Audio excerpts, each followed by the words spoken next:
Hello everyone, welcome to the channel. Today I really just do want to sit down and discuss the idea that the most dangerous lie you're ever going to tell yourself.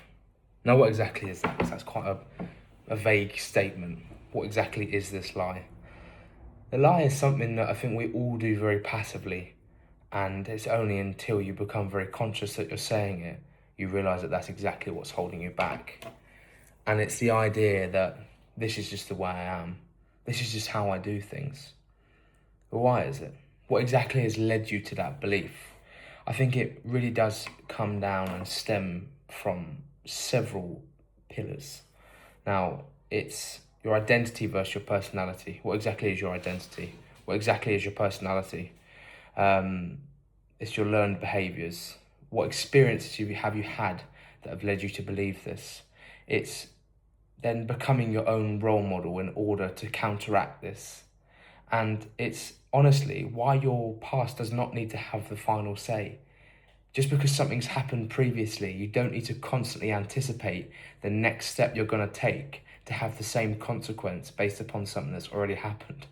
That's not how life works. I appreciate our brains, our nervous systems, our prediction machines that's constantly trying to anticipate what may happen as a result of what's happened. But this back here is not a reason for you not to try something in the future. So firstly, let's sort of divulge and let's just talk about personality. So what exactly is your personality? It's far more about how you naturally interact with the world. What kind of person are you? Are you introverted? Are you extroverted? Are you really loud? Are you really quiet? Like, how do you innately interact and respond to the world? Now, your identity is far more. It's a set of beliefs that you have generated. It's who you think you are. Now, does that mean you think you're really sporty? Does it mean you think you're really athletic or outgoing? What exactly does it mean to you? Now, these things can very closely interact, but they're not the same. One of them is very innate. One of them is very natural, whereas the other one is far more a belief system that you've built up on yourself based upon experiences. So this is where it comes into, this is just who I am. So how exactly do we build that up? Again, there are key components to this. It's built on repetition. Well, I've just always been like this. But why have you always been like this? Because you've had a set of experiences that have all gone in the same way, which now make you believe this is just how you function.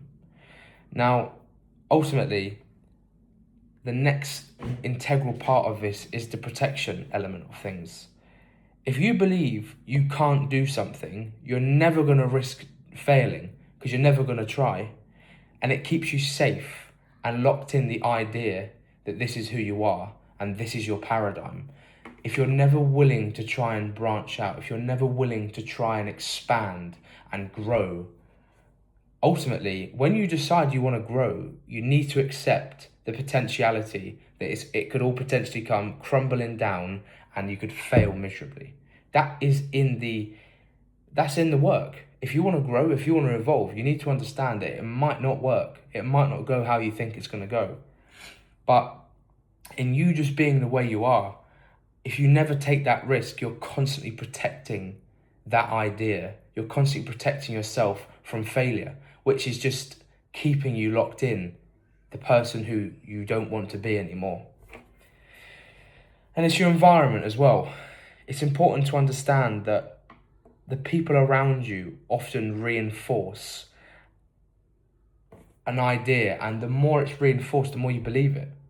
If someone always says to you, oh, well, James, he's just the quiet one, then the more James hears that, James just maybe goes, well, maybe I'm the quiet one.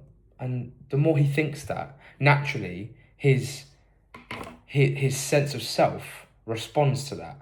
He might become more reserved. He might not be a confident person because he's constantly being fed a narrative that he is just a certain thing. If he doesn't have a strong sense of self and identity, then he's just naturally going to be molded by the world around him. So he isn't able to just expel that idea and live from his sense of self because he doesn't have that strong sense of self yet. Now again, your experience, what's happened before, massively can impede your ability to go somewhere else.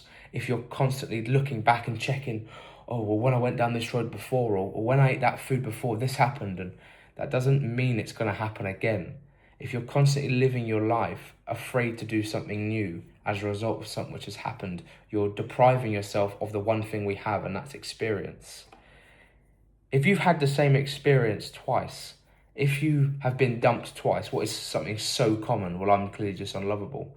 You're not unlovable at all, not in the slightest. But naturally, if you begin to identify and overly identify with these thoughts, what happens is that you start to believe it. The more you believe it, the more it becomes a reality, because it becomes a sense of your identity. But again, we need to differentiate the difference between personality and identity. Personality is something which is innate. It's how we respond and we react to the environment around us. Your identity is far more a depiction of self. Like, how do you want to see yourself? Do you want to see yourself as someone who's really reserved and just doesn't take risk? And if you're not happy with the way you are right now, stop saying this is just the way I am, because all you're doing is you're depriving yourself the opportunity to finally unveil the version of you that you know you are. It's not about you're going to build someone new. It's not about you're going to, what it's about is finally stepping in. It's finally saying, do you know what, I'm not doing this anymore. You're not becoming someone new. You're unveiling the version of yourself you've been depriving yourself of for so many different years. Let go of it. That sense of self is purely been manifested out of a place of lack. You don't believe you're good enough. You don't believe you're adequate because of experiences you've had. And those experiences have compounded. They've become part of your identity. Stop. They served a purpose. They don't anymore. Let them go. The moment you let go of the notion, of the idea, this is just the way I am, I promise you, your entire life changes. And that is the most dangerous lie you'll ever tell yourself.